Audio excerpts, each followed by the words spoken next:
Lors de la veillée pascale, nous célébrons la lumière de Christ que nous portons. Plein d'espoir dans un monde plongé dans l'obscurité et l'incertitude. Dans l'ombre du massacre de Sainte-Foy en février dernier, dans un contexte de tensions croissantes entre les puissances nucléaires et de réfugiés en quête d'asile, l'invocation de l'espérance semble prémature à certains et dangereusement naïve à d'autres.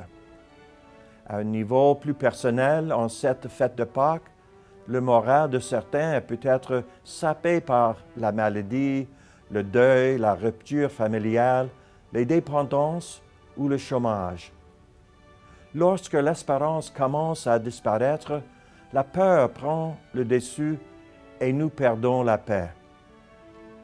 La fête de Pâques est censée nous laisser un sentiment très différent du présent et du futur.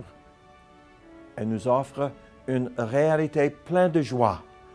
Pâques proclame que la peur, la terreur et la mort ne sont pas la fin de l'histoire.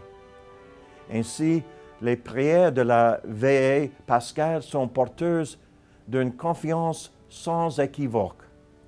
Nous allons donc commémorer ensemble le Pâques du Seigneur en écoutant sa parole, en célébrant ses sacrements, dans l'espérance d'avoir part à son triomphe sur la mort et de vivre avec lui pour toujours en Dieu. Lorsque la vie nous a déçus ou lorsque les luttes ne cessent de nous succéder, nous pouvons trouver difficile de croire en la victoire du Seigneur. Telle est la réalité pour plusieurs d'entre nous, même pour ceux qui se sont consacrés inlassablement à l'amour de Dieu et de leur prochain. C'est à cela que les écrits intimes de Sainte Mère Teresa nous donnent à réfléchir. Pour certaines, la perte de l'espérance peut même entraîner de l'amertume ou le sentiment d'avoir été trahi par Dieu.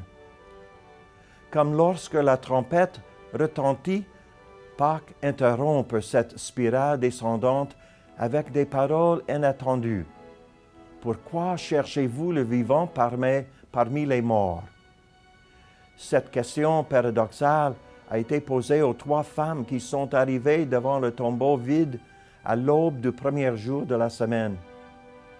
Ce qu'elles ont découvert n'aurait pas pu être prévu par les cycles naturels de la vie, car de même que la vieillesse n'est pas suivie par la jeunesse, ainsi la mort de Jésus ne pouvait-elle pas être naturellement suivie par la vie?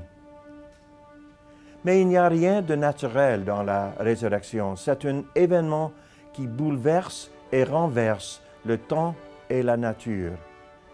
La résurrection n'est possible qu'en tant qu'acte divin. Et comme tous les actes divins, elle est un moment de prise de conscience pour chacun de nous. Nous rappelons que Dieu qui ressuscite les morts est plus réel, plus puissant que toute crise ou tout échec que nous pouvons rencontrer.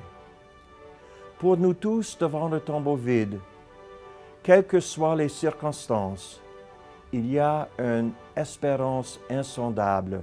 Il y a de l'espérance pour ceux qui se trouvent dans les périphéries de la société, de l'espérance pour les gouvernements et leurs dirigeants, de l'espérance pour l'Église en ce temps de purification et de renouveau, et de l'espérance pour vous, comme pour moi, dans nos efforts vers la sainteté.